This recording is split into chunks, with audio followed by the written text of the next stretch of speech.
வணக்கம். அமரர் கல்கியின் பொன்னியின் செல்வன் பாகம் 5 தியாக சிகரம். அத்தியாயம் 87 புலவரின் திகைப்பு. அருள்மொழிவர்மருக்கு திருமுடி சூட்டு விழா நெருங்க நெருங்க சோழ நாடு முழுவதும் ஒரே கோலாகலமாகி வந்தது. பொன்னியின் செல்வருக்கு பொன்முடி சூட்டுவது குறித்து மக்களிடையில் மாறுபட்ட அபிப்பிராயமே காணப்படவில்லை.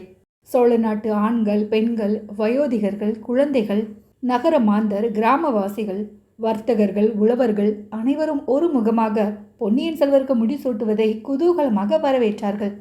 அவர் பிறந்த வேளையை பற்றியும் குடிமக்களிடம் அவர் கலந்து பழகும் அருமை பண்பை பற்றியும் அனைவரும் சொல்லி சொல்லி வியந்து மகிழ்ந்தார்கள்.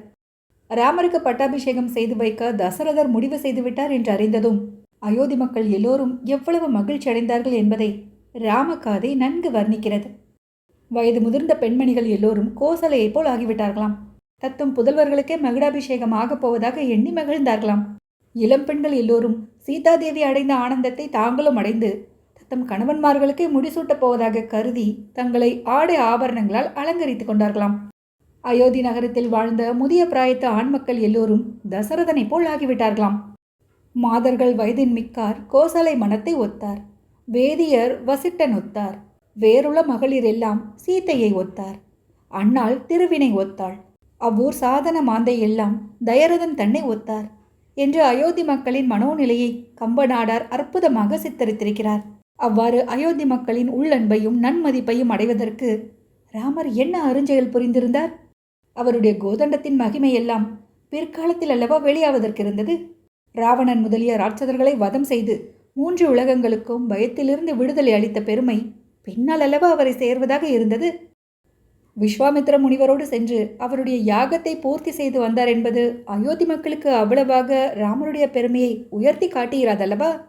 ஏன் விஸ்வாமித்திரர் திரும்பி அயோத்திக்கு வந்து அதை சொல்லக்கூட இல்லையே? இந்த உலகில் சிலர் செயற்கரிய வீரச் செயல்களும் பரோபகார செயல்களும் புரிந்து மக்களின் உள்ளத்தை கவர்கிறார்கள். இன்னும் சிலர் இசை பாடியும் நடனம் ஆடியும் கவிதை புனைந்தும் சித்திர சிற்பக்கலைகளில் அற்புதங்களை அளித்தும் பிறருடைய போற்றுதலுக்கு உள்ளாகிறார்கள். வேறு சிலர் கருவிலேயே திருவுடையோராய் பிறக்கும் போதே சிறப்புடையோராய் பிறந்து விடுகிறார்கள். குறிப்பிடக்கூடிய காரணம் எதுவுமின்றி பார்ப்பவர்களுடைய உள்ளங்களை எல்லாம் கவர்ந்து வசீகரிக்கக்கூடிய சக்தியை இயற்கை அன்னை அவர்களுக்கு அளித்து விடுகிறார். ஆம், இயற்கை அன்னை மிக்க பாரபட்சமுடையவள் போலும். ஆனாலும் நாம் என்ன கண்டோம்? இயற்கை அன்னை அத்தகைய வசீகர சக்தியை அவர்களுக்கு அளிக்கும்போது அதற்கிணையாக வேறு என்ன பிரதிகூலமான அம்சங்களையும் அளித்திருக்கிறாளோ நமக்கென்ன தெரியும்? அவ்வளவு தூரம் அயோத்தி மாந்தரின் உள்ளன்பை கவர்ந்து அவர்களுடைய போற்றுதலுக்கு உரியவராய் இருந்த ராமர் உலகில் சாதாரண மனிதர் யாரும் அடையாத துன்பங்களை எல்லாம் அடைய வேண்டியிருந்ததல்லவா? நாட்டை துறந்து காட்டுக்கு சென்று காதல் மனைவியை பறிகொடுத்து சொல்வதற்கு இயலாத மனவேதனை பட வேண்டி நேர்ந்ததல்லவா? அருள்மொழிவர்மர் இயற்கை அன்னையின் பட்சபாதமான சலுகைக்கு பாத்திரமானவர். அவருடைய தோற்றமே அவரை பார்த்தவர்கள் அனைவர் மனதையும் வசீகரித்தது. அவருடைய இனிய பேச்சும் பண்புகளும் அவருடன் பழக நேர்ந்தவர்கள் எல்லோருடைய அன்பையும் கவர்ந்தன. ஈழநாட்டு போர்க்களத்துக்கு அவர் சென்றிருந்த போது அவ்வளவாக வீரதீர செயல்கள் புரிவதற்கு சந்தர்ப்பங்கள் கிட்டவில்லை. ஆயினும் அவருடைய வீர பிரதாபங்களை பற்றிய கற்பனை செய்திகள் பல சோழ நாடெங்கும் பரவி வந்தன. ஒருவரிடம் நாம் அன்பு கொண்டு விட்டால் அவரை பற்றிய எவ்வளவு மிகைப்படுத்தப்பட்ட புகழுரைகளையும் எளிதில் நம்புவதற்கு ஆயத்தமாகி விடுகிறோம் அல்லவா? சுந்தர சோழர் நோய்வாய்ப்பட்டு நடமாடவும் சக்தி இல்லாமல் போன காலத்திலிருந்து அரசுரிமை சம்பந்தமான குழப்பங்கள் சோழ நாட்டில் ஏற்படக்கூடுமோ என்று மக்கள் கவலைப்பட்டு வந்தார்கள். பழுவேட்டரையர், சம்புவரையர் முதலிய குறுநில மன்னர்களும் பெருந்தரத்து அதிகாரிகளும் சுந்தர சோழரின் புதல்வர்களுக்கு விரோதமாக கண்டராதித்தருடைய மகனுக்கு பட்டம் கட்ட சதி செய்கிறார்கள் என்னும் வதந்தியும் பரவியிருந்தது. கண்டராதித்தருடைய குமாரன் மதுராந்தகனுக்கு விரோதமாக சொல்லக்கூடியது எதுவும் மக்களுக்கு தெரிந்திருக்கவில்லை. ஆனால் மதுராந்தகன் மக்களிடையில் வந்து கலந்து பழகியதும் இல்லை. தந்தையை போல் உலக வாழ்க்கையில் வெறுப்புற்று சிவபக்தியில் ஆழ்ந்திருக்கிறான் என்பது மட்டுமே தெரிந்திருந்தது. விஜயாலய சோழர் காலத்திலிருந்து சோழ ராஜ்யம் விரிந்து பறந்து வந்ததையும் வர்த்தகம் செழித்து மக்களின் வாழ்க்கை தரம் உயர்ந்து வந்ததையும் சோழ சைன்யம் வெற்றி கொண்ட நாடுகளிலிருந்து பலவித செல்வங்கள் சோழ நாட்டில் வந்து குவிந்து கொண்டிருந்ததையும் பார்த்து கழித்து பெருமிதமடைந்திருந்த மக்கள் சோழ பேரரசு மேலும் மேலும் பல்கி பரவி தழைக்க வேண்டும் என்று நம்பினார்கள். சிவபக்தியில் முழுக்க முழுக்க ஈடுபட்ட மதுராந்தகர் சிங்காதனம் ஏறினால் சோழ ராஜ்யத்தின் முன்னேற்றம் தொடர்ந்து நடைபெற முடியுமா என்று ஐயுற்றார்கள். அது மட்டுமன்றி மதுராந்தகர் பட்டத்துக்கு வந்தால் சிற்றரசர்கள் வைத்ததே சட்டமாயிருக்கும் என்று மக்கள் அஞ்சினார்கள். ஆதித்த கரிகாலரை பற்றி வீராதி வீரர் என்ற பெருமதிப்பு மக்களுக்கு இருந்தாலும் அவர் சிங்காதனம் ஏறுவது பற்றியும் அவ்வளவாக உற்சாகம் கொள்ள இடமில்லாமல் இருந்தது. ஆதித்த கரிகாலரிடம் மக்களை வசீகரிக்கும் இனிய ஸ்பாவம் இல்லை. எல்லோருடனும் அவர் சரளமாக கலந்து பழகுவதும் இல்லை. இதையன்றி கரிகாலரை பற்றி மர்மமான பல வதந்திகள் உலாவி வந்தன. அவர் ஏதோ பெரிய குற்றம் செய்துவிட்டார் என்றும், அவருடைய மனசாட்சியே அதற்காக அவரை வருத்தி கொண்டிருக்கிறதென்றும், அதனாலே தந்தை சுந்தர சோழரின் அபிமானத்தை இழந்து விட்டார் என்றும் வதந்திகள் பரவியிருந்தன. இன்னும் பலவிதமான கற்பனை கதைகளும் கட்டிவிடப்பட்டிருந்தன. ஆகையால் அவர் அகால மரணமடைந்த போது ஒரு மகாவீரனுக்குரிய மரியாதையை மக்கள் செலுத்தினாலும் அதிகமாக துக்கப்பட்டு கொண்டிருக்கவில்லை. வால் நட்சத்திரத்தின் பேரில் பழியை போட்டுவிட்டு ஒருவாறு மனதை சமாதானப்படுத்தி கொண்டார்கள். பெரிய பழுவேட்டரையரின் மரணமும் அது நேர்ந்த விதமும் மக்களுடைய உள்ளத்தில் அவர் பேரில் புதியதொரு அபிமானத்தையும் மரியாதையையும் உண்டாக்கியிருந்தது. அந்த வீரக்கிழவர் முதுமை பிராயத்தில் மணந்து கொண்ட மாய மோகினி உண்மையில் பாண்டிய நாட்டு ஆபத்துதவிகளை சேர்ந்தவள் என்றும், அவளுடைய தூண்டுதலினாலேதான் பெரிய பழுவேட்டரையரின் மனம் கெட்டு போயிருந்ததென்றும், ஆதித்த கரிகாலரின் அகால மரணத்துக்கு பாண்டிய நாட்டு ஆபத்துதவிகளே காரணம் என்றும் உண்மையை அறிந்து கொண்டதும் பெரிய பழுவேட்டரையர் செய்த குற்றத்துக்கு பிராயச்சித்தமாக தம்மை தாமே மாய்த்து கொண்டார் என்றும் வதந்திகள் பரவிவிட்ட பிறகு ஜனங்கள் பெரிய பழுவேட்டரையரை குறித்து ஐயோ பாவம் என்று அனுதாபப்பட்டார்கள். அவர் இறப்பதற்கு முன்னால் மதுராந்தகருக்கு பட்டம் கட்டும் எண்ணத்தை விட்டு விடுங்கள், பொன்னியின் செல்வருக்கே முடிசூட்டுங்கள் என்று மற்ற குறுநில மன்னர்களுக்கு கட்டளையிட்டு விட்டு சென்றார் என்பதும் அவரிடம் மக்களின் மரியாதையை அதிகப்படுத்தியது. மக்களின் மனத்தில் உள்ள விருப்பம் நிறைவேறுவதற்கு ஒரு பெரிய தடங்களை நிவர்த்தி செய்துவிட்டல்லவா அந்த மாபெரும் வீரக்கிழவர் உயிரை நீத்தார். அவருடைய நினைவு வாழ்க, அவருடைய குலம் வாழ்க. இவ்வாறு ஜனங்கள் நன்றி உணர்ச்சியுடன் அவரை பற்றி புகழ்ந்து பேசினார்கள். மதுராந்தகத்தேவர் விஷயத்தில் ஆள் மாறாட்டம் நடந்திருக்கிறது என்னும் விவரம் பொதுமக்களில் யாருக்குமே தெரிந்திருக்கவில்லை. அரச குடும்பத்தினரையும் அவர்களுடன் நெருங்கிய தொடர்பு கொண்டவர்களையும் தவிர வேறு யாருக்கும் அந்த செய்தி தெரியாது.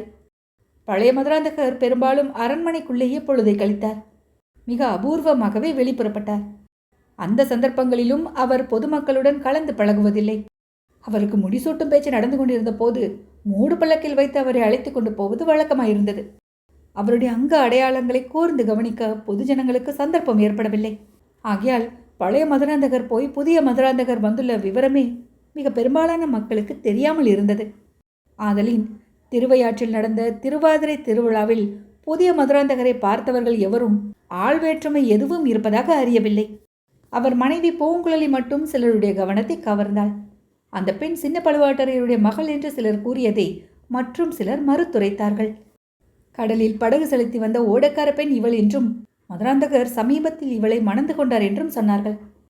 அரச குடும்பத்தினரும் குறுநில மன்னர்களும் பலதார மனம் புரிந்து கொள்வது அந்நாளில் சாதாரணமாக இருந்தபடியால் யாரும் அதை பற்றி வியப்படையவில்லை.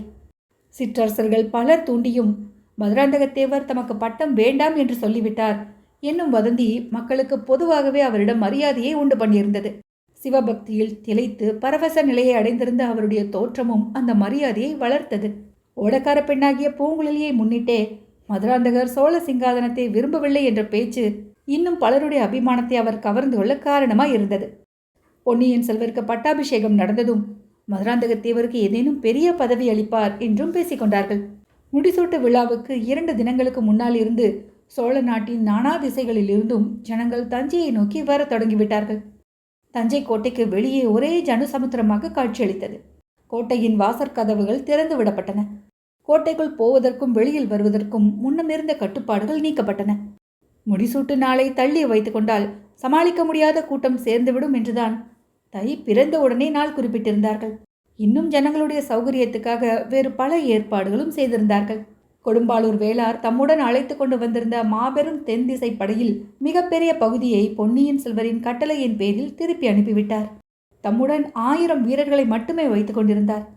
அவ்விதமே பழுவேற்றையர் கட்சியை சேர்ந்த சிற்றரசர்கள் குடந்தைக்கு அருகில் கொண்டு வந்து நிறுத்தியிருந்த வீரர்களும் திருப்பி அவரவர்களுடைய இடத்துக்கு அனுப்பப்பட்டார்கள். சின்ன பழுவேட்டரையர் கோட்டை பாதுகாப்புக்காக வழக்கமாக வைத்திருந்த வீரர்கள் மட்டுமே இப்பொழுது இருந்தார்கள். பழுவூர் வீரர்களும் கொடும்பாளூர் வீரர்களும் வேளக்கார படை வீரர்களும் தங்களுடைய பகை மார்ச்சரியங்களை எல்லாம் மறந்து ஒருவரை ஒருவர் கட்டி தழுவி கொள்ளவும் கேலி செய்து கூத்தாடி குதூகலிப்பதுமாக இருந்தார்கள். முடிசூட்டு விழாவை பார்ப்பதற்கு திரள் திரளாக வந்து குவிந்த வண்ணம் இருந்த மக்களுக்கு அவர்கள் கோடிய வரையில் உதவியாக இருந்தார்கள். சில சமயம் வேடிக்கைக்காக வானர சேஷ்டைகளில் அவ்வீரர்கள் ஈடுபட்ட போதிலும் ஜனங்கள் அவற்றை பொருட்படுத்தவில்லை. தஞ்சை கோட்டைக்கு உட்புறமும் புறநகரமும் தேவேந்திரனின் அமராவதி நகரத்தைப் போல் அலங்கரிக்கப்பட்டு விளங்கின. நகரில் உள்ள ஒவ்வொரு வீட்டுக்கும் வெளியூரிலிருந்து விருந்தாளிகள் வந்து குவிந்த வண்ணம் இருந்தார்கள். கடைசியாக மகுடாபிஷேகத்துக்கு குறிப்பிட்ட தினத்தன்று சூரியன் உதயமாயிற்று.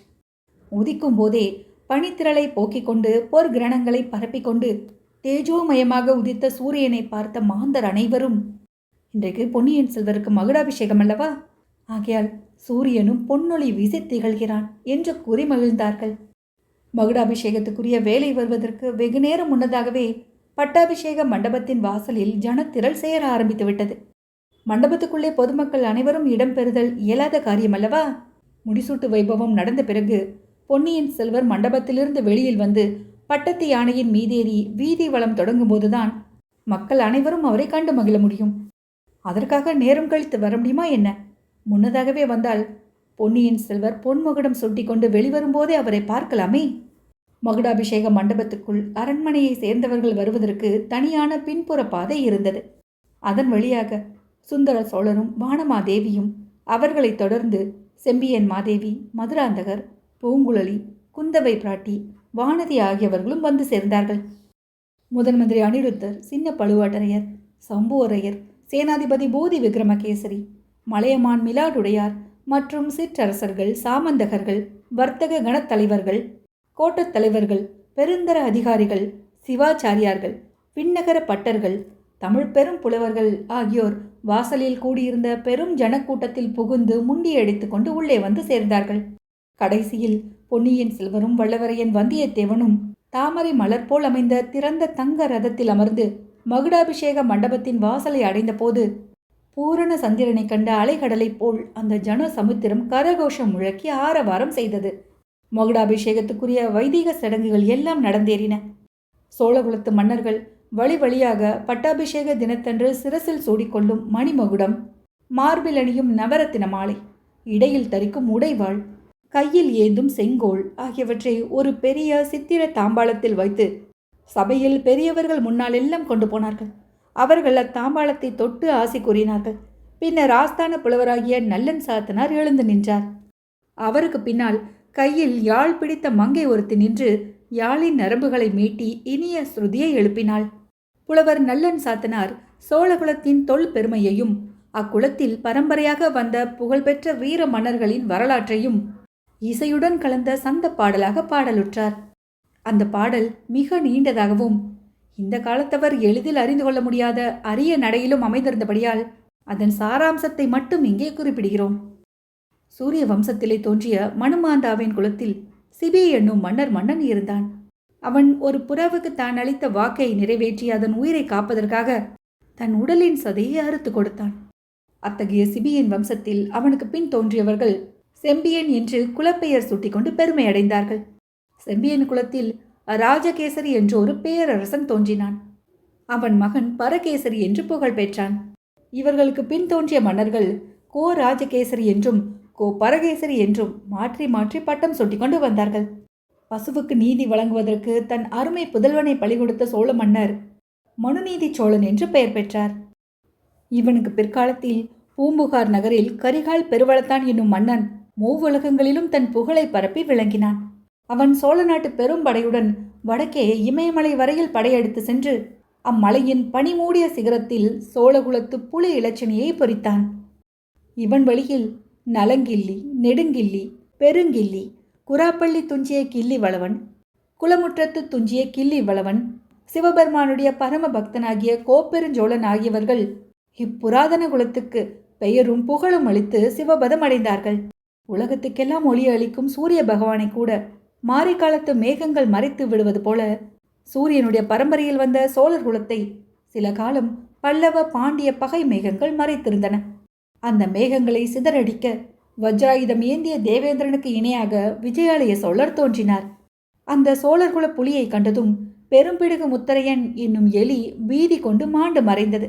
பின்னர் அந்த மகாவீரர் தஞ்சை நகரை கைப்பற்றி துர்கா பரமேஸ்வரிக்கு கோவில் எடுத்தார். பல்லவர்களும் பாண்டியர்களும் மற்றும் பல அரசர்களும் விஜயாலய சோழரின் நட்பை கோரி அனுப்பிய தூதுவர்கள் சதா காலமும் அந்த மன்னரின் அரண்மனை முற்றத்தில் காத்திருந்தார்கள். அவ்விதம் உதவி கோரி வந்த அரசர்களுக்கு அபயமளித்து உதவி செய்யும் பொருட்டு விஜயாலய சோழர் பற்பல போர்க்களங்களுக்கு சென்று போர் புரிந்து தமது திருமேனியில் 96 விழுப்புண்களை பெற்றவரானார். விஜயாலய சோழரின் திருக்குமாரர் ஆதித்த சோழர் மாற்றார்களுடைய சேனா மேகங்களை சிதறி ஓடச் செய்யும் மற்றொரு கதிரவனாக விளங்கினார். திருப்புறம்பியம் போர்க்களத்தில் பல்லவன் அபராஜிதன் பாண்டியனால் முறியடிக்கப்படும் தருவாயில் இருந்தபோது ஆதித்த சோழர் முயற்கூட்டத்தில் புலி புகுவதைப் போல் புகுந்து பாண்டிய சைன்யத்தை சின்னா பின்னம் செய்தார். பின்னர் தாம் செய்த உதவியை மதிக்காமல் சிநேக துரோகம் செய்த பல்லவனுக்கு புத்தி புகட்டும் பொருட்டு தொண்டை நாட்டுக்கு படையெடுத்து சென்று அபராஜிதனை அவன் இருந்த யானை மேல் பாய்ந்து வீர சொர்க்கத்துக்கு அனுப்பினார். தமது முன்னோனாகிய கோச்செங்கனானை பின்பற்றி காவேரி நதி உற்பத்தியாகும் சைய பருவத்திலிருந்து பூம்புகார் நகரம் வரையில் 82 சிவாலயங்களை எடுப்பித்தார். ஆதித்த சோழரின் புதல்வராகிய பராந்தக சோழர் பிறக்கும்போதே தம்முடைய 2 தோள்களிலும் வீரலட்சுமியையும் விஜயலட்சுமியையும் சுமந்து கொண்டு பிறந்தார். வெள்ளூரில் பாண்டியனை புறங்கண்ட அம்மன்னர் மதுரையும் ஈழமும் கொண்டதுடன் சேர நாட்டு வேளப்படைக்கு ஒரு சிங்கமாக விளங்கினார். வடக்கே துங்கபத்திரை நதிக்கு அப்பால் இருந்த சளுக்கர்களும் வேங்கி மண்டலத்தாரும் பராந்தக சோழருடைய பெயரை கேட்டு சிம்ம சொப்பனம் கண்டவர்கள் போல் நடுநடுங்கினார்கள். அவருடைய புகழை கேட்டு பொறுக்காமல் பொறாமை கொண்ட இரட்டை மண்டலத்தி கண்ணரத்தேவன் 7 சமுத்திரம் சேர்ந்தது போன்ற மாபெரும் படையை திரட்டி கொண்டு பராந்தக சக்கரவர்த்தியை போரில் புறங்காண வந்தான். பராந்தகரின் மூத்த புதல்வராகிய ராஜாதித்த தேவர் குருக்ஷேத்திரத்தை ஒத்திருந்த தக்கோல போர்க்களத்தில் கண்ணரத்தேவனையும் அவனுடைய மாபெரும் கடல் போன்ற சேனையையும் முறியடித்து அதை சின்னாபின்னம் செய்த பிறகு யானை மேல் துஞ்சி வீர ஸ்வர்க்கம் எய்தினார். பராந்தக சோழர் தில்லை சிதம்பரத்து நடராஜ பெருமான் ஆலயத்தில் பொன் மண்டபம் கட்டிய பின்னர் அப்பெருமானுடைய இணை அடிகளை அடைந்தார். அவருடைய புதல்வர் சிவஞான கண்டராதித்த தேவர் சிவாலய பணிகள் செய்வதில் ஈடுபட்டிருந்து சிவபதத்தை அடைந்தார். அவருடைய காலத்தில் தொண்டை மண்டலத்தை பகைவர்களுடைய ஆதிக்கத்திலிருந்து விடுதலை செய்து சீர்புலி நாடு வரையில் புலிக்கொடியை நிலைநாட்டியவரான அரிஞ்சயத்தேவரும் தமது தமையனை பிரிந்து அதிக காலம் இருக்க மனமின்றி விண்ணுலகம் எய்தினார். அவருடைய திருப்புதல்வர் சுந்தர சோழ சக்கரவர்த்தி பின்னர் சோழ சிங்காதனம் ஏறினார். தான் ஒளிந்திருந்த பொந்திலிருந்து வெளியில் தலை காட்டிய பாண்டிய நரியின் மீது பாய்ந்து அதை மீண்டும் பொந்துக்குள் ஒளிந்து கொள்ளும்படி செய்தார். சுந்தர சோழ சக்கரவர்த்தியின் வெண்கொற்ற குடை நிழலில் 3 உலகமும் சிறிதும் கவலையின்றி நிர்பயமாக வாழ்ந்து வருகின்றன. இவ்வாறு 1000 ஆண்டுகளாக வீரப்புகழ் பெற்று விளங்கும் குலத்தில் வந்த பொன்னியின் செல்வரை எம்மொழிகளால் யாம் போற்ற முடியும்? அவருடைய புகழை சொல்வதற்கு கலைமகளே பிறந்து வந்தால் ஒருவேளை சாத்தியமாக கூடும். எம்மை போன்ற மிக சாதாரண புலவர்களால் இயம்ப தரமன்று. இவ்விதம் நல்லன் சாத்தனார் சோழகுலப் பெருமையை பாடி முடித்தார். அவருக்கு பிறகு வடமொழி புலவர்களும் புத்த பிஷுக்களும் சிவாச்சாரியார்களும் வைஷ்ணவ ஆச்சாரியர்களும் வாழ்த்து கூறுவதற்காக காத்திருந்தார்கள். இவர்களை எப்படி சுருக்கமாக முடிக்க செய்வது என்பது பட்டாபிஷேக முகூர்த்தம் வைத்திருப்பவர்களுக்கு பெரும் கவலையாக போய்விட்டது. அப்படி கவலைப்பட்டவர்களில் சின்ன பழுவேட்டரையரும் ஒருவர். அவர் தமது கரத்தினால் சோழகுலத்து புராதன கிரீடத்தை எடுத்து பொன்னியின் செல்வரின் சிரசில் சூடுவதற்கு ஆயத்தமாய் இருந்தார். புலவர்களையும் பண்டிதர்களையும் எப்படி விரைவில் பாடி முடிக்கச் செய்வது என்று எண்ணி சுற்றுமுற்றும் பார்த்த சின்ன பழுவேட்டரையரின் சமீபத்தில் புதிய ஆள் ஒருவன் திடுதுப்பென்று வந்தான். தெரு வீதியில் மொய்த்து நின்று கொண்டிருந்த அவ்வளவு ஜனக்கூட்டத்தாரையும் தாண்டி அவன் எப்படி ஆஸ்தான மண்டபத்துக்குள் வந்தான் என்பது பலருக்கும் வியப்பளித்தது. ஆனால் வந்தியத்தேவனுக்கு அது வியப்பளிக்கவில்லை. மாறுவேடம் பூண்டிருந்தவன் ஆழ்வார்க்கடியான் தான் என்பதை அறிந்திருந்த வந்தியத்தேவன் பொன்னியின் செல்வரை நோக்கினான். அவரும் அந்த சமிஞையை தெரிந்து கொண்டவராக தோன்றினார். சின்ன பழுவேட்டரையரின் காதில் ஆழ்வார்க்கடியான் என்ன ரகசிய செய்தியை சொன்னானோ தெரியாது. உடனே அவருடைய முகத்தில் பெரும் கவலையும் கலக்கமும் குடிகொண்டன. ஒரு கணம் தயங்கி நின்றுவிட்டு அவனை அழைத்து கொண்டு அச்சபா மண்டபத்தில் அதிக கூட்டமில்லாத ஒரு பக்கத்துக்கு சென்றார். இதை கவனித்தார் பொன்னியின் செல்வர். நல்லன் சாத்தனார் சோழர்குல பெருமையை கூறி வந்த போதெல்லாம் கைகூப்பி நின்று வணக்கத்துடன் கேட்டுக்கொண்டு வந்தவர் இப்போது அந்த புலவரை நோக்கி, ஐயா புலவரே, இத்தனை நேரமும் தாங்கள் கூறி வந்த புகழெல்லாம் என் முன்னோர்கள் பற்றியவை அல்லவோ? இந்த புராதன பெருமை வாய்ந்த சிங்காதனத்தில் அமர்ந்து மணிமகுடம் சூட்டிக்கொள்வதற்கு தகுதி உள்ளவனாக நான் என்ன காரியம் செய்திருக்கிறேன்? அதை பற்றி கூறுவதற்கு கலைமகள் இங்கே இப்போது பிரசன்னமாவது சாத்தியமில்லை. அதலால் தங்களால் இயன்ற வரையில் சற்று எடுத்து எம்பலாமே என்றார். புலவர் திகைத்து நின்றதை பார்த்த பொன்னியின் செல்வர், ஐயா, தாங்கள் திகைத்து நிற்பது இயல்பே. தங்கள் பேரில் குற்றமில்லை. அவ்வாறு என்னுடைய புகழை பாட்டில் அமைத்து பாடும்படியாக நான் இன்னமும் ஒரு காரியமும் செய்யவில்லை. இன்றுதான் தொடங்கப் போகிறேன் என்றார். அத்தியாயம் 87 நிறைவுற்றது.